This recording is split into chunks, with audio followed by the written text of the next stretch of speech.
ঘুমানোর সময় আমরা নড়াচড়া করতে পারি না, অনেক সময় মনে হয় কেউ আমার উপর ভর করে আছে। অনেকে বলে এটা বোবাজিন। এ সম্পর্কে কিছু বলেন ভাই। এ নিয়ে আমার একবার বেশ কিছু আর্টিকেল পড়ার সুযোগ হয়েছে অনলাইনে। সেখান থেকে যতটুকু জেনেছি যে এটার বৈজ্ঞানিক নানা ব্যাখ্যা আছে, নানা কারণ আছে।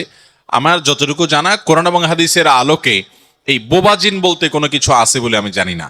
এখানে এইটা কেন হয়? এটা কি স্বাস্থ্যগত কোনো কারণে হয়, নাকি জিনের অস্তিত্ব ঠিকই আছে? অনেকে আবার জিনকে অস্বীকার করে। জিনের অস্তিত্ব সম্পর্কে কোরআন কারীমে সূরা নাজিল করেছে। ভাইরা আমার, আল্লাহর প্রতি ঈমান আনার জন্য এই একটা পয়েন্ট যথেষ্ট। আমার কয়েকজন বন্ধু আছেন বুয়েট পড়ুয়া এবং উচ্চশিক্ষিত, তারা আমার সাথে অনেক সময় একান্তে আলাপে বলে, ভাই, আল্লাহর প্রতি যদি কারোর ঈমান নিয়ে সন্দেহ থাকে, এই সন্দেহ তার দূর হয়ে যাবে শুধুমাত্র কোরআনে জিনের অস্তিত্বের কথা বলেছে। এখনো সায়েন্স জিনকে স্বীকার করে না। এই জিনের পালায় যেই ফ্যামিলি পড়ছে, ও জানে জিন শুধু আছে না, জিন ওর চোখের সামনে দেখে। আপনি বলবেন সে মানসিক রোগী, এই তো কয়জনের মানসিক রোগী বলবেন?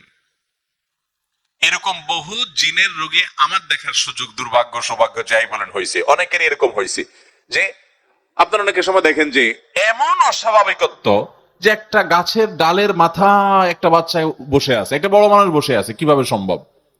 শত শত মানুষ দেখছে, সবাই মানসিক রোগী, সবার মাথা নষ্ট হয়ে গেছে। ভাইরা আমার, আমার এক বন্ধু, যার কথা বলছিলাম, বুয়েট পড়ুয়া, অনেক বড় শিক্ষিত, অনেক বড় ইঞ্জিনিয়ার, বাংলাদেশের একটা স্বনামধন্য কোম্পানির আপনার চিফ ইঞ্জিনিয়ার পর্যায়ের একজন মানুষ, অনেক বড়, নাম বললে চিনে যাওয়ার মতো। উনি বলেন যে, ভাই, আমার বাসায় আমার ওয়াইফ কুমড়া কেটে ফালি করে, দুই ফালি করে রেখেছে দুই পাশে, এরপরে একটাকে আবার দুই টুকরা করে অন্যটা নিতে গেছে, নিয়ে দেখে কুমড়া নাই। বলেন আপনার বিজ্ঞান কি বলবে এখানে? বলো যে প্রতিদিন আমার গাছের বারান্দার গাছে ফুল ছিঁড়ে ফেলে, পোলা প্যান্ডে বকাঝকা দেই যে ওরা ছিঁড়ে কিনা। এরপর একদিন দেখলাম যে আস্ত একটা ফুল আছে, আমি বারান্দার পাশেই ওখানে কাজ করছি, এরপরে দেখি যে নাই, ছিঁড়ে ফেলছে। মানে দেখা যায় যে এটা ছিঁড়ে ফেলাইছে, এটা জোরে পড়ার জিনিস না, পাতাগুলো ছিঁড়ে ফেলতেছে। কে করতেছে এগুলো? ডিম এনে আপনার ড্রয়িং রুমে একবারে মাঝখানে ফ্রিজ থেকে ডিম এনে ঠাস করে ছেড়ে দিচ্ছে। তো এই সমস্ত পাগলামো যেগুলো আমরা দেখি, এগুলোকে আপনার বিজ্ঞান কি ব্যাখ্যা করবে? বলবে যে তাদের মাথার সমস্যা। জিনের এরকম বহু রোগী কাছে থেকে দেখার সুযোগ হয়েছে। আবার এটাও ঠিক যে জিনের রোগী নামে অনেক মানসিক রোগীকে জিনের রোগী বানানোর ধান্দা আছে, কারণ এটা অনেকের বিজনেস, এটা অনেক কবিরাজের বিজনেস। এই সমস্ত কবিরাজের কাছে একটা সুস্থ মানুষকে নিয়ে যান, তাকেও বলবে যে এই লোকটার সব শেষ হয়ে গেছে, ধ্বংস হয়ে গেছে। একটা মরা মানুষের নাম বলেন যে ওনার কিছু আছে কিনা দেখেন, তো সে দেখবেন গনে টেনে বলবে, হায় রে, এই লোকটা তো শেষ হয়ে গেছে, আর বেশি দিন বাঁচবে না। বুঝতে পারছেন আমার কথা? তো এই ভণ্ডামি যেমন হয় সেটা যেমন সত্য, আবার জিনের অস্তিত্বকে অস্বীকার করার মতো মূর্খতাও আরেকটা হতে পারে। কোরআনের মিরাকল, কিভাবে জিনের রোগের ট্রিটমেন্ট করা হয় কোরআন আয়াত দ্বারা।